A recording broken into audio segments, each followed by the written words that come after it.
Robin has always been one of my screen idols. I mean, there are about 5 or 6 actors I really wanted to work with, and Robin is one of them. And for me, it was a dream come true. So it was really an opportunity to work with someone who I consider in the same sort of comedic league as Charlie Chaplin. You know, someone who really can combine emotion and brilliant comedy at the same time. You wanted to get the one where I'd send them off, basically, like oh, Mrs. Doubtfire. For me, the best part about it all was to play someone totally unlike myself. That's why I wanted to do it. And it isn't just drag, but it was just the fact that it was like to have this character that really had a life of her own. And no longer does it look anything like myself, and you're free to be this woman and create her and to make her, you know, as funny as you can, but yet still be in character. There's certain boundaries. Good. You go with the flow. I will, dear. You too. Boogie on, as they say.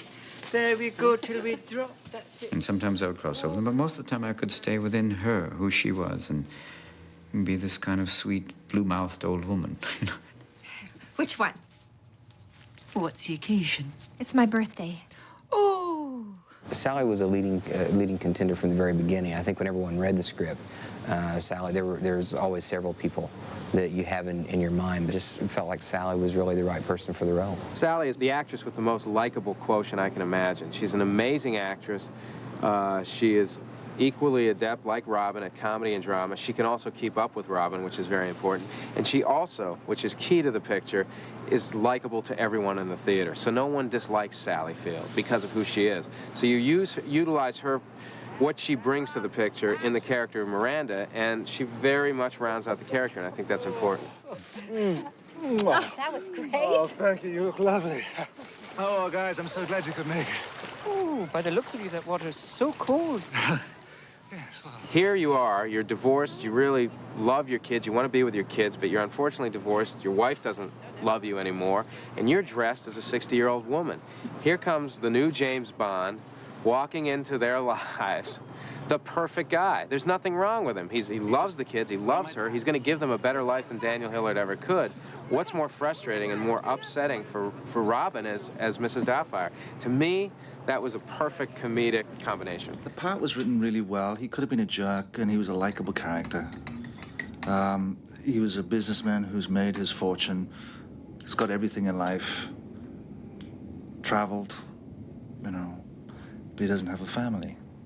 And he falls in love with this woman, who's an old flame from his past, Sally Field, Miranda, and she just happens to have children. The thing about Mara Wilson is she was completely new. She had not done any theater, she had not done any film work, she had done a couple of commercials. So she was like taking a real person and putting her in front of a camera. Daddy! With those 3 kids, I found a real sense of reality and naturalism. You've got Matt Lawrence, who's got a lot of film experience, a lot of TV experience, and also Lisa Jacob. I tried to find kids, though, who did not let that experience cloud their performance level. And those kids just, to me, were very real and very natural. And background. Background, action. What do you think of this? A suit, that's nice. I'm getting good at this. I can become a woman in less than 5 minutes. That's great. Took my friend Jimmy 10 years. With Harvey Fierstein, it was a kindred spirit. Because when you got that voice, what do you need, Dietrich? You're off and running. Bingo. When he says right there, I'm ready for my close-up, get real. You know, he just flies right into him. I would say something, he could top it. I would top that. We would just go, you know, he builds off that. It's not working. I need to go older. Older? You mean like Shelley Winters older or Shirley MacLaine older? What's the difference? Some Scotch tape and red hair dye. We were booked to do this thing, and I was on my way to San Francisco, and somebody said, "Did you hear Robin is going to do this new movie, and he has a gay brother in it?" I said, wait a second, because I had seen Robin on Comic Relief do me, and I thought it was very flattering. So we get to San Francisco, and there's no dressing rooms. They have, like, these buses out in the parking lot. So I'm sitting in my trailer, and I see him coming, and I come tear the door open. I said, "How dare you? How dare you use my voice in vain?" And he started laughing, and I said, "Now, give me the job of your brother." And he turned to Marcia and said, "That's a good idea." 2 weeks later, I got a call. I had the job. Could you make me a woman?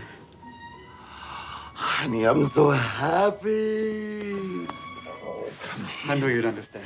Every great actor to me, you can see their soul through their eyes. And that's the thing that's wonderful about Robin. You can see the pain in his heart, you can see the joy in his soul through his eyes.